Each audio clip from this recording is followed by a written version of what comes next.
नमस्कार, दिन भर की बड़ी खबरों में आपका स्वागत है। मैं हूं आंचल। आज इस बुलेटिन में बात होगी तमिलनाडु में बीजेपी की फेल हुई साजिश की, बंगाल में सरकार गठन की तैयारियों की, देखेंगे केरला में कौन बनेगा मुख्यमंत्री, बिहार में क्यों मचा भयंकर बवाल, जानेंगे अचानक क्यों टला विदेश सचिव का नेपाल दौरा, और बुलेटिन के आखिर में देखेंगे जाने माने कार्टूनिस्ट इरफान की किस खबर पर पड़ी तिरछी नजर। लेकिन दिन भर की तमाम बड़ी खबरों से पहले एक नजर आज की सुर्खियों पर। तेजस्वी यादव का सम्राट सरकार पर बड़ा हमला, कहा बिहार में पहली बार बिना चुनाव लड़े मंत्री बन गए दो नेताओं के बेटे, लोकतंत्र का उड़ाया जा रहा मजाक। गुरुग्राम में सद्भाव यात्रा में शामिल हुए राहुल गांधी, जनसभा को संबोधित करते हुए बोले, नफरत के बाजार में खोलनी है मोहब्बत की दुकान, संविधान की रक्षा का लिया संकल्प। रोहिणी आचार्य ने नीतीश कुमार को बताया बेइज्जती प्रूफ, तंज कसते हुए कहा, उम्र में छोटों के सामने हाथ जोड़कर खड़े हैं चाचा, हाजमा ठीक करने के लिए फिर मारी पलटी। मल्लिकार्जुन खड़गे ने मोदी सरकार के 12 साल के दावों की खोली पोल, एनसीआरबी के आंकड़ों का दिया हवाला, महिला सुरक्षा और कानून व्यवस्था के दावों को बताया खोखला। और लाल निशान पर बंद हुआ शेयर बाजार, 516 अंकों की गिरावट के साथ 77,328 पर बंद हुआ सेंसेक्स, वहीं 150 अंकों की गिरावट के साथ 24,176 पर बंद हुआ निफ्टी। ये तो थी सुर्खियां। अब बात आज की सबसे बड़ी खबर की। तमिलनाडु में नई सरकार बनाने का रास्ता साफ हो गया है। अब तक राज्यपाल राजेंद्र विश्वनाथ आर्लेकर की तरफ से ही बहुमत का पेच फंसाया जा रहा था।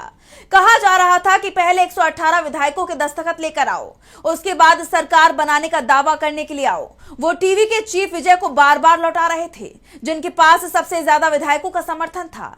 लेकिन अब विजय राज्यपाल के रोके भी रुकने को तैयार नहीं है। देखिए रिपोर्ट। टीवी के चीफ विजय ने बहुमत का आंकड़ा पार कर लिया है। विधानसभा चुनाव में टीवीके को 108 सीटों पर जीत मिली थी, लेकिन सरकार बनाने के लिए जरूरी 118 की संख्या से वो 10 सीटें पीछे रह गई थी और अब ये संख्या भी पार हो गई है। दरअसल विजय ने जब कांग्रेस से सबसे पहले समर्थन मांगा, उसके बाद से ही बीजेपी हाईकमान विजय को सरकार बनाने से रोकने की कोशिश में जुट गई थी। यहां तक कि बीजेपी के इशारे पर एआईएडीएमके ने एनडीए छोड़ने के संकेत देना भी शुरू कर दिए थे। बीजेपी का एक पत्र भी सामने आ गया, जिसमें उसने सरकार बनाने में किसी भी दल का समर्थन नहीं करने की बात कही। सबसे बड़ी बात यह है कि बीजेपी से किसी ने समर्थन मांगा ही नहीं, फिर उसे इस तरह का पत्र जारी करने की जरूरत क्या पड़ गई, जबकि उसके पास सिर्फ एक ही विधायक है। कोशिश टीवीके को रोकने की हो रही थी। कोशिश ये हो रही थी कि कांग्रेस को तमिलनाडु की सरकार से दूर रखा जाए, लेकिन बीजेपी की हर कोशिश नाकाम साबित हुई है, क्योंकि सीपीएम, सीपीआई और वीसीके भी अब विजय के साथ आ गए हैं, जिसके बाद अब टीवीके ने बहुमत का नंबर हासिल कर लिया है।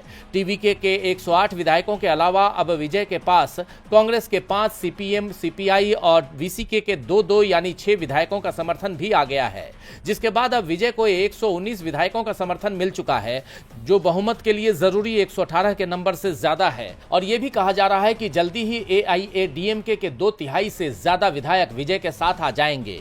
इसके संकेत एआईएडीएमके के अंदर से मिलने भी लगे हैं। 6 अप्रैल को एआईएडीएमके के विधायकों की बैठक बुलाई गई थी, लेकिन बैठक में कोई फैसला नहीं हो पाया, क्योंकि पार्टी के 47 एमएलए में से ज्यादातर टीवीके को सपोर्ट करने की बात कह रहे थे। सीवी सन्मुगम की तरफ से पनालीसामी से साफ कह दिया गया है कि अब एआईएडीएम के विपक्ष में नहीं रहेगा। या तो हम सरकार बनाने की कोशिश करें या फिर टीवीके का समर्थन करें। और यही कारण है कि पनालीसामी को विधायकों को यह आश्वासन देना पड़ा कि एआईएडीएम के सरकार बनाएगी। विधायकों को पुदुचेरी भेजा गया, लेकिन अब पनालीसामी का दांव भी फेल हो गया है, जिसके बाद माना जा रहा है कि विजय की सरकार बनने के कुछ दिनों बाद एआईएडीएमके टूट सकती है और पार्टी के 2/3 से ज्यादा विधायक विजय के साथ आ सकते हैं। अब ना एआईएडीएमके, ना बीजेपी और ना ही डीएमके विजय को रोकने में कामयाब हो पाए हैं। विजय नई सरकार बनाने जा रहे हैं। उनकी पार्टी भी इंडिया गठबंधन में शामिल होने को तैयार है। तमिलनाडु में बीजेपी के मंसूबे पर पानी फिर गया है, तो पश्चिम बंगाल में नई सरकार शपथ लेने की तैयारी कर रही है। कोलकाता में बीजेपी विधायक दल की बैठक आयोजित की गई, जिसमें बंगाल में बीजेपी के सीएम के नाम का ऐलान हो गया है। इस ऐलान के बाद शपथ ग्रहण की तैयारियां तेज कर दी गई हैं। तो सीएम फेस के लिए किसके नाम पर लगी है मोहर, जानने के लिए देखिए रिपोर्ट। पश्चिम बंगाल में राज्यपाल ने 7 मई को ही ममता बनर्जी की सरकार भंग कर दी थी, जिसके बाद बीजेपी के लिए अपनी सरकार बनाने का रास्ता साफ हो गया था और अब बीजेपी की तरफ से सरकार गठन की प्रक्रिया में तेजी लाई गई है। इसी कड़ी में कोलकाता में बीजेपी विधायक दल की बैठक बुलाई गई। इस बैठक में केंद्रीय गृह मंत्री अमित शाह और उड़ीसा के मुख्यमंत्री मोहन चरण मांझी बतौर पर्यवेक्षक शामिल हुए। बैठक के दौरान बीजेपी नेता शुवेंदु अधिकारी को विधायक दल का नेता चुना गया और सीएम फेस के लिए भी शुवेंदु के नाम का ही ऐलान किया गया है। अमित शाह ने उनके नाम का ऐलान किया। केंद्रीय पर्यवेक्षक के रूप में मैं श्री शुभेंदु अधिकारी जी को पश्चिम बंगाल विधानमंडल दल के नेता के रूप में निर्वाचित घोषित करता हूं। ऐसे में शुवेंदु अधिकारी राज्य के नए और बीजेपी के पहले मुख्यमंत्री होंगे। एक तरफ जहां मुख्यमंत्री के लिए शुवेंदु के नाम का ऐलान हुआ है, वहीं राज्य में 2 डिप्टी सीएम के नाम पर भी मोहर लगी है। अग्निमित्रा पोल और निश्चित प्रामाणिक डिप्टी सीएम होंगे। वहीं अब 9 मई को नई सरकार का शपथ ग्रहण समारोह होगा। जैसा आप जानते हैं कि पश्चिम बंगाल में बीजेपी ने टीएमसी और ममता बनर्जी को करारी शिकस्त देते हुए 293 सीटों में से 260 सीटों पर जीत हासिल की थी। बंगाल में सीएम के चेहरे का ऐलान हो गया है। 9 मई को शपथ ग्रहण समारोह है। तो इधर केरल में सरकार के गठन को लेकर कवायद जारी है। राज्य के सीएम फेस को लेकर कांग्रेस पर्यवेक्षकों ने विधायकों की राय से संबंधी रिपोर्ट कांग्रेस अध्यक्ष मल्लिकार्जुन खड़गे को सौंप दी है। तो किसके किसके नाम है इस रिपोर्ट में और क्या है ये पूरी खबर, जानेंगे इस रिपोर्ट में। केरल में नई सरकार के गठन को लेकर मंथन जारी है। इस बीच कांग्रेस विधायक दल के नेता के चयन के लिए विधायकों की राय लेने के बाद पार्टी के दोनों पर्यवेक्षकों अजय माकिन और मुकुल वासनिक ने 8 मई को अपनी रिपोर्ट पार्टी अध्यक्ष मल्लिकार्जुन खड़गे को सौंप दी। केरल के विधायकों ने सीएम पद का फैसला हाईकमान पर छोड़ा है और खबरें आ रही हैं कि हाईकमान की तरफ से सीएम पद के लिए कांग्रेस महासचिव के सी वेणुगोपाल का नाम तय हो सकता है, यानी वेणुगोपाल केरल के सीएम बन सकते हैं। ये बात तो आप जानते ही हैं कि 7 मई को एआईसीसी के केंद्रीय पर्यवेक्षकों के साथ हुई बैठकों में कांग्रेस के 63 निर्वाचित विधायकों ने हिस्सा लिया।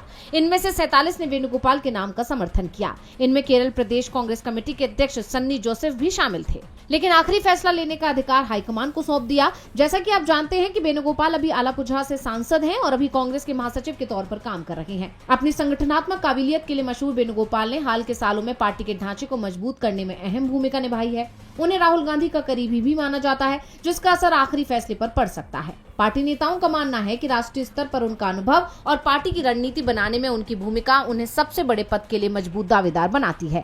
इसके अलावा कहा जा रहा है कि पार्टी आलाकमान इस सप्ताह के अंत तक मुख्यमंत्री पद के उम्मीदवार के नाम की घोषणा कर सकता है। फिलहाल राज्य में मुख्यमंत्री की दौड़ में 3 प्रमुख नेता के सी वेणुगोपाल के साथ साथ रमेश चेन्नीथला और वीडी सतीशन के नाम आगे चल रहे हैं। बता दें, यूडीएफ ने 9 अप्रैल को हुए राज्य विधानसभा चुनाव में 140 में से 102 सीट हासिल की और गठबंधन की प्रमुख पार्टी कांग्रेस ने 63 सीट पर जीत दर्ज की है। एक तरफ केरलम का मुख्यमंत्री कौन होगा ये चर्चा तेज है, तो वहीं दूसरी तरफ बिहार की राजधानी पटना में नौकरी की मांग कर रहे शिक्षक अभ्यर्थियों पर पुलिस ने लाठियां बरसाई हैं। TRE-4 विज्ञापन और नई नियमावली के विरोध में निकले इस मार्च में पुलिस ने प्रदर्शनकारियों को दौड़ा दौड़ा कर पीटा। इस घटना के बाद बिहार की सियासत गर्मा गई है। देखिए रिपोर्ट। बिहार की राजधानी पटना से एक बार फिर विरोध प्रदर्शन और पुलिसिया कार्रवाई की खबर आई है। अपनी मांगों को लेकर सड़क पर उतरे शिक्षक भर्ती परीक्षा के अभ्यर्थियों पर पुलिस ने लाठियां बरसाई। इस घटना ने राज्य में एक बड़ा राजनीतिक विवाद खड़ा कर दिया है। दरअसल 8 मई को सैकड़ों की संख्या में शिक्षक अभ्यर्थी पटना कॉलेज के पास इकट्ठा हुए। अभ्यर्थियों की मुख्य मांग TRE-4 का विज्ञापन जल्द जारी करने की है। साथ ही वो बीपीएससी की नई नियमावली का भी कड़ा विरोध कर रहे हैं। प्रदर्शनकारियों का कहना है कि सरकार भर्ती में जानबूझकर देरी कर रही है। इससे लाखों युवाओं का भविष्य अधर में लटक गया है। अभ्यर्थी नारेबाजी करते हुए मुख्यमंत्री आवास की तरफ बढ़ना चाह रहे थे। जैसे ही भीड़ बाकरगंज और जेपी गोलंबर के पास पहुंची, पुलिस ने उन्हें रोकने की कोशिश की। प्रदर्शनकारियों और पुलिस के बीच तीखी झड़प हो गई। हालात काबू करने के लिए पुलिस ने लाठी चार्ज कर दिया। पुलिस ने छात्रों को दौड़ा दौड़ा कर पीटा। इस कार्रवाई में कई छात्र घायल हुए हैं। प्रदर्शन के कारण घंटों तक पटना का यातायात ठप रहा। इस लाठीचार्ज को लेकर कांग्रेस ने सरकार पर हमला बोल दिया है। कांग्रेस ने सोशल मीडिया प्लेटफॉर्म X पर पोस्ट कर इसे जंगल राज करार दिया। कांग्रेस ने लिखा, बिहार में बेरोजगार युवा रोजगार मांग रहे थे। बीजेपी सरकार ने पुलिस भेजकर लाठियों से पिटवाया है। ये है बीजेपी का जंगल राज, जहां जनता की कोई सुनवाई नहीं है। बीजेपी सरकार का फंडा साफ है, बेरोजगार रहो, नौकरी मांगोगे तो दौड़ा दौड़ा कर पीटेंगे। बीजेपी सरकार में नौकरी मांगना गुनाह हो गया है। पटना में बेरोजगार युवाओं ने बीजेपी सरकार से नौकरी मांगने का यही अपराध कर दिया। बीजेपी सरकार ने पुलिस भेजकर युवाओं पर लाठीचार्ज करवा दिया, खूब पिटवाया और नौकरी मांगने की कड़ी सजा दी। देश का युवा बीजेपी सरकार को कभी माफ नहीं करेगा। इतना ही नहीं, राज्य सरकार में सहयोगी एलजेपीआर के प्रमुख चिराग पासवान ने भी इस लाठीचार्ज को लेकर पोस्ट किया, जिससे सरकार दो तरफा घिर गई है। चिराग लिखते हैं, लोकतंत्र में युवाओं को अपनी जायज मांगे रखने का अधिकार है। शिक्षक भर्ती की प्रतीक्षा कर रहे हजारों अभ्यर्थी लंबे वक्त से अधिसूचना जारी होने की उम्मीद लगाए बैठे हैं। उनकी आवाज सुनने के बजाय बल प्रयोग करना संवेदनशीलता और संवाद की भावना की विपरीत है। सरकार एवं प्रशासन को चाहिए कि अभ्यर्थियों की मांगों पर गंभीरता पूर्वक विचार करते हुए जल्द से जल्द TRE-4 की अधिसूचना जारी करे। उधर शिक्षक अभ्यर्थियों ने सरकार को खुली चेतावनी दे दी है। उनका कहना है कि अगर जल्द विज्ञापन जारी नहीं हुआ तो फिर यह आंदोलन और उग्र हो जाएगा। युवाओं का गुस्सा शांत होने का नाम नहीं ले रहा है। अब इस मामले में आगे क्या होता है, ये देखना होगा। बिहार में बवाल मचा हुआ है तो MP में भी कर्नल सोफिया कुरैशी पर बीजेपी नेता विजय शाह की टिप्पणी वाला मामला एक बार फिर सुर्खियों में आ गया है। इस मामले में सुप्रीम कोर्ट में सुनवाई हुई और इस दौरान विजय शाह की टिप्पणी पर CJI काफी नाराज दिखाई दिए और राज्य सरकार को कड़ी फटकार भी लगाई। तो क्या कुछ हुआ सुनवाई के दौरान, जानने के लिए देखिए रिपोर्ट। साल 2025 में हुए ऑपरेशन सिंदूर के दौरान इंडियन आर्मी की कर्नल सोफिया कुरैशी पर मध्य प्रदेश सरकार में मंत्री और बीजेपी नेता विजय शाह ने विवादित बयान दिया था। अब उसे लेकर सुप्रीम कोर्ट ने कड़ी टिप्पणी की है। कर्नल सोफिया कुरैशी पर विवादित बयान देने के मामले में मंत्री विजय शाह के खिलाफ सुप्रीम कोर्ट में CJI सूर्यकांत ने नाराजगी जताई। उन्होंने कड़े शब्दों में कहा कि बस बहुत हो चुका। इस मामले में सुप्रीम कोर्ट में सुनवाई के दौरान मध्य प्रदेश सरकार की तरफ से पेश हुए सॉलिसिटर जनरल तुषार मेहता ने विजय शाह का बचाव करते हुए कहा कि SIT ने एक स्टेटस रिपोर्ट दाखिल की है, अब हम मंजूरी का इंतजार कर रहे हैं। शायद उनके यानी शाह के बयान को गलत समझा गया है। वो महिला अधिकारी की तारीफ करना चाहते थे। इस पर कड़ी टिप्पणी करते हुए CJI सूर्यकांत ने कहा, ये सिर्फ दुर्भाग्यपूर्ण नहीं था, ये बेहद दुर्भाग्यपूर्ण था। वहीं सुनवाई के दौरान जस्टिस बागची ने पूछा, मंजूरी 2 हफ्तों में आनी थी, क्या हुआ? जिस पर तुषार मेहता ने जवाब दिया कि वो उस महिला की तारीफ करना चाहते थे लेकिन वो अपनी बात ठीक से कह नहीं पाए। वहीं CJI ने कहा कि एक राजनेता होने के नाते वो जानते हैं कि किसी महिला अधिकारी की तारीफ कैसे की जाती है। सुनवाई के दौरान जस्टिस बागची ने पुराने रिकॉर्ड का हवाला देते हुए कहा, स्टेटस रिपोर्ट देखिए, उसमें लिखा है कि शाह को इस तरह की टिप्पणियां करने की आदत है। वहीं CJI सूर्यकांत ने सुनवाई के दौरान कड़ी टिप्पणी करते हुए कहा कि अब बस हमारे आदेश का पालन कीजिए, बहुत हो गया। सबसे पहले तो उन्हें माफी मांगनी चाहिए थी। उन्होंने ऐसा तब किया जब हमने इस मामले का संज्ञान लिया। इस मामले को 4 हफ्तों बाद फिर से लिस्ट किया जाए। जैसा आप जानते हैं कि ऑपरेशन सिंदूर के दौरान कर्नल सोफिया कुरैशी को लेकर विजय शाह ने आपत्तिजनक टिप्पणी की थी। उन्हें आतंकियों की बहन बताया था। इस बयान के बाद मंत्री पर केस दर्ज किया गया था लेकिन मुकदमा शुरू नहीं किया गया। इस मामले में जनवरी में भी सुनवाई हुई थी। उस वक्त सुप्रीम कोर्ट में चीफ जस्टिस सूर्यकांत ने साफ शब्दों में कहा था कि अब माफी मांगने में बहुत देर हो चुकी है और इस तरह की माफी भी स्वीकार्य नहीं हो सकती। वहीं अब एक बार फिर इस पर कोर्ट ने सख्त रुख अपनाया है, जिससे मंत्री समेत पूरी बीजेपी सवालों के घेरे में आ गई। कोर्ट ने बीजेपी सरकार को फटकार लगाई है तो भारत को लेकर नेपाली PM का रुख कड़ा बना हुआ है। इस बीच भारतीय विदेश सचिव विक्रम मिश्री का नेपाल दौरा अचानक टल गया है। ये दौरा टलना PM बालेन शाह के सख्त तेवरों और लिपुलेख विवाद का नतीजा माना जा रहा है। अब इस मामले ने कई सवाल खड़े कर दिए हैं। तो क्या है पूरी खबर, जानेंगे इस रिपोर्ट में। भारत के विदेश सचिव विक्रम मिश्री की प्रस्तावित नेपाल यात्रा स्थगित हो गई है। वो 11 मई को 2 दिवसीय दौरे पर काठमांडू पहुंचने वाले थे। काठमांडू पोस्ट की रिपोर्ट के मुताबिक नेपाली विदेश मंत्रालय ने इस दौरे के टलने की पुष्टि की है। हालांकि आधिकारिक तौर पर भारतीय पक्ष ने व्यस्तता को वजह बताया है, लेकिन इसके पीछे गहरे राजनीतिक मायने निकाले जा रहे हैं। खबरों के मुताबिक इस यात्रा के रद्द होने की सबसे बड़ी वजह नेपाल के प्रधानमंत्री बालेन शाह का रुख माना जा रहा है।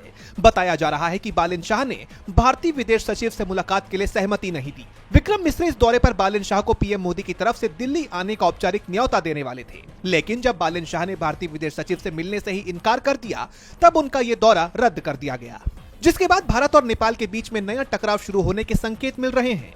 वैसे बालेन शाह इससे पहले अमेरिकी राजदूत सर्गियो गोर और सहायक विदेश सचिव समीर कपूर से भी मिलने से मना कर चुके हैं। वैसे इस यात्रा के टलने के पीछे लिपुलेख ट्राई जंक्शन को लेकर उपजा ताजा विवाद को भी बड़ा कारण बताया जा रहा है। भारत और चीन ने हाल ही में इस क्षेत्र से मानसरोवर यात्रा शुरू करने पर सहमति जताई थी। बालेन शाह प्रशासन ने इस पर कड़ी आपत्ति दर्ज कराई है। नेपाल इसे विवादित क्षेत्र मानता है। फिलहाल विदेश मंत्रालय ने तैयारियों को रोक दिया है। द्विपक्षीय संबंधों को नई दिशा देने की ये कोशिश फिलहाल ठंडे बस्ते में जाती दिखाई दे रही है। अब देखना होगा कि दिल्ली और काठमांडू के बीच की एक कूटनीतिक बर्फ कब और कैसे पिघलती है। भारत और नेपाल के रिश्तों में कड़वाहट आती दिखाई दे रही है तो पश्चिम एशिया में संकट गहराता नजर आ रहा है। ईरान और अमेरिका के बीच फिर से जंग भड़कती दिखाई दे रही है। दोनों ही देश एक दूसरे पर मिसाइल और बम बरसा रही हैं, जिसके बाद सवाल उठ रहा है कि क्या अमेरिका और ईरान में सीजफायर टूट गया है? तो क्या है पूरी खबर, जानने के लिए देखिए रिपोर्ट। पश्चिम एशिया की शांति एक बार फिर भंग हो गई है। ईरान और अमेरिका के बीच हुआ सीजफायर टूटता नजर आ रहा है। अमेरिका और ईरान ने एक दूसरे पर जबरदस्त हमले किए हैं। यूएई पर ईरान की तरफ से कई ड्रोन और मिसाइल हमले किए गए। अमेरिकी नेवी के कई युद्धपोतों को निशाना बनाया गया। वहीं अमेरिका ने भी ईरान में बमबारी की है और सबसे बड़ी बात यह है कि डोनाल्ड ट्रंप का कहना है कि सीजफायर अभी टूटा नहीं है।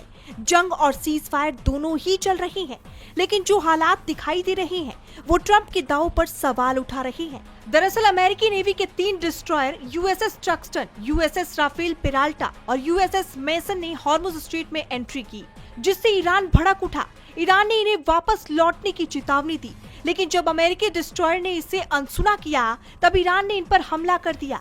ईरानी हमले होते ही ये तीनों डिस्ट्रॉयर हॉर्मुज से भाग खड़े हुए और सीधे अरब सागर में चले गए, जिसके बाद अमेरिका की तरफ से पलटवार किया गया। अमेरिका ने ईरान के सैन्य ठिकानों पर हमला किया। तेहरान ने भी अमेरिकी हमलों की पुष्टि की है। ईरान का कहना है कि अमेरिका ने बंदर खमीर, सिरिक और केशम द्वीप के तटों के किनारे स्थित नागरिक क्षेत्रों पर हवाई हमले किए। इसके बाद ईरानी विदेश मंत्रालय के प्रवक्ता इस्माइल बगाई ने कहा, अगर आपको शेर के नुकीले दांत बाहर निकले हुए दिखे तो ये मत सोचिए कि शेर मुस्कुरा रहा है। यानी ईरान ने साफ कर दिया कि वो जंग के लिए भी तैयार है। इस बीच ईरान की एक सांसद ने कहा कि अब वो यूएई को पड़ोसी नहीं मानते, बल्कि उसे दुश्मन का ठिकाना समझते हैं।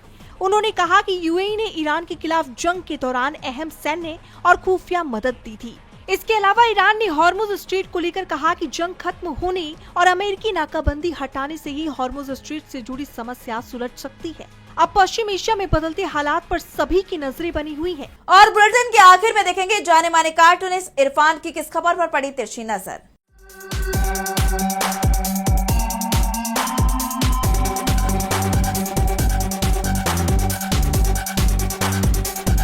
अगर तमिलनाडु में विजय की सेहराबंदी की तैयारी हो गई है।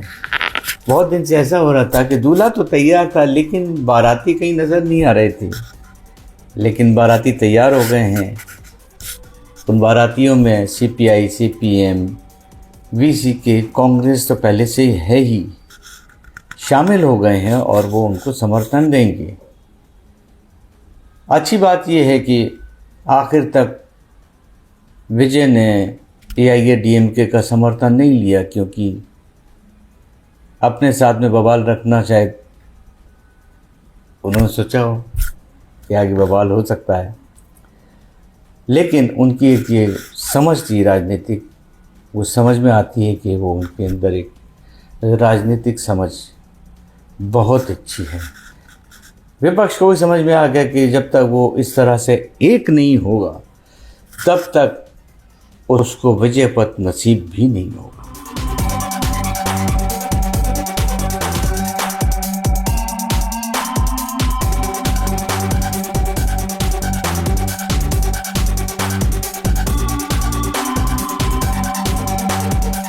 बहुत बहुत शुक्रिया इरफान जी। तो आज इस बुलेटिन में इतना ही। आप देखते रहिए टीवी लाइव। नमस्कार।